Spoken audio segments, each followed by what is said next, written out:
The controversies surrounding the fifth season of Netflix hit royal drama series The Crown and potential factual inaccuracies could have been a royal hit to distract from a larger problem facing the monarchy. Prince Harry's upcoming memoir, Newsweek's The Royal Report podcast has heard. Chief Royal Correspondent Jack Royston and Royal Commentator Kristen Meinzer discussed the latest installment of the streaming series with special guest, and the host of the Parting Shot podcast, H. Alan Scott. As part of the wider conversation around the series, Meinzer raised the backlash that has surrounded it, particularly in Britain, over the show being a factual representation of historical events. In October, Dame Judi Dench, who herself received an Oscar nomination for her portrayal of Queen Victoria in the 1997 royal drama Mrs. Brown, wrote a letter to the Times of London, denouncing the series, calling for Netflix to display disclaimers before each episode. Sir John Major, a former British Prime Minister, added his voice to the criticism, calling The Crown damaging and malicious fiction and a barrel load of nonsense peddled for no other reason than to provide maximum, and entirely false, dramatic impact.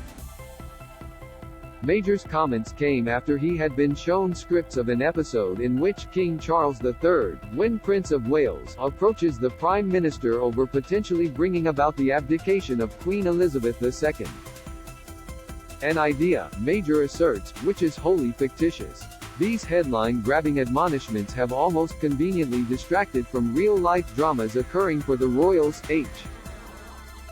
Alan Scott pointed out, namely the announcement that Prince Harry's highly anticipated memoir will be released on January 10.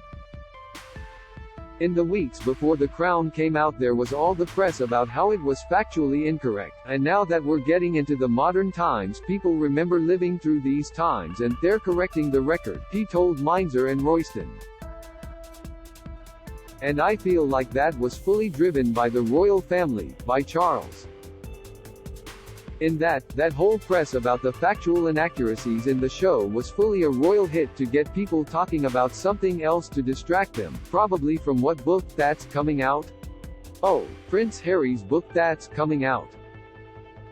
I feel like that was one big distraction from the show, he continued, and once people watch the series this season, they're probably going to be like, oh, just like every other season, it's cool, it's fun, they're not going to care about anything, about the factual inaccuracies.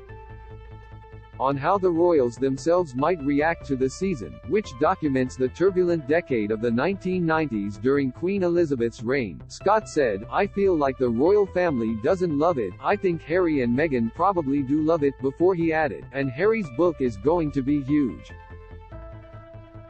Buckingham Palace hasn't commented on The Crown or the release of the latest season, which sees Imelda Staunton take on the lead role of Queen Elizabeth, Jonathan Pryce star as Prince Philip, Dominic West as Prince Charles, Elizabeth Debicki as Princess Diana and Leslie Manville as Princess Margaret.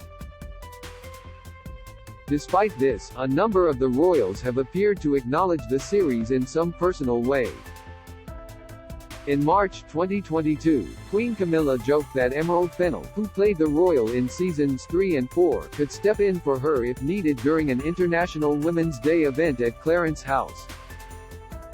Prince Harry is perhaps the royal who has been most outspoken about the series, saying it gives the public a rough idea of what royal life is like.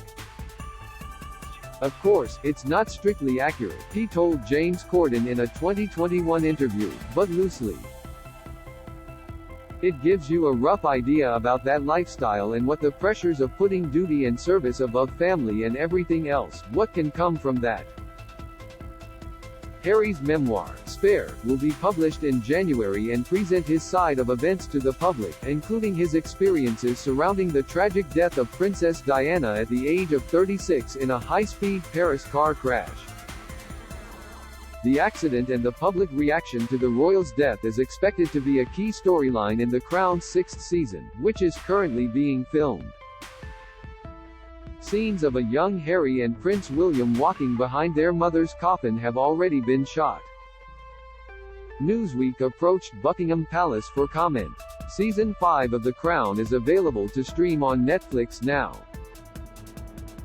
Do you have a question about King Charles III, William and Kate, Meghan and Harry or their family that you would like our experienced royal correspondents to answer? Email royals@newsweek.com. We'd love to hear from you.